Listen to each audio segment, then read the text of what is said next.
മോഹൻലാലിന്റെ sunglass, ഡിറ്റയുടെ sunglasses നമ്മുടെ ശ്രീ പത്മനാഭന്റെ മണ്ണിൽ കിട്ടുമെന്ന് പറഞ്ഞാൽ നിങ്ങൾക്ക് വിശ്വസിക്കാനാവുന്നുണ്ടോ?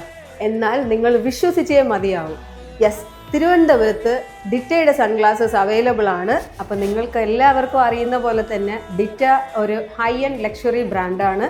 അതിൻ്റെ സൺഗ്ലാസസ് ആണ് ഡിറ്റ മാക് 5 ആൻഡ് മാക് 8 ആണ് ലാലേട്ടൻ നമ്മുടെ എംബ്രാൻഡിൽ ഉപയോഗിച്ചിരിക്കുന്നത്. അതിലെ ഇൻട്രോസിംഗിൽ തന്നെ ഈ ഒരു കമ്പനി തന്നെ ക്ലെയിം ചെയ്യുന്നത് വെക്കുന്ന ആളുടെ ഓറ തന്നെ എൻഹാൻസ് ചെയ്യാൻ പറ്റുന്ന അത്രയ്ക്കും ഒരു വൈബ് തരുന്ന ഗ്ലാസ് ആണ്. അത് നിങ്ങൾക്കും സിനിമ കണ്ടാൽ മനസ്സിലാവും. അത്രയ്ക്കും സ്പെഷ്യാലിറ്റി ആയിട്ടുള്ള ഒരു ഗ്ലാസ് ആണ്, സൺഗ്ലാസസ് ആണ് ഡിറ്റയുടെ സൺഗ്ലാസസ്. ഡിറ്റയുടെ സൺഗ്ലാസസിൽ ഉപയോഗിച്ചിരിക്കുന്നത് ജാപ്പനീസ് ടെക്നോളജിയാണ്. ഇത് കംപ്ലീറ്റ്ലി ഹാൻഡ് മെയ്ഡ് ആണ്, പ്രിസിഷൻ ലെൻസസ് ആണ്. എല്ലാ തരത്തിലും നിങ്ങൾക്ക് എന്തൊക്കെയാണോ ഒരു സൺഗ്ലാസസിൽ വേണ്ടത് ആ എല്ലാ ഫീച്ചേഴ്സും ഇൻക്ലൂഡ് ചെയ്തിട്ട് കംപ്ലീറ്റ് സൺഗ്ലാസസ് ഏതാന്ന് ചോദിച്ചാൽ അതിൽ ഒരു സംശയവും വേണ്ട, ഇറ്റ്സ് ഡിറ്റ.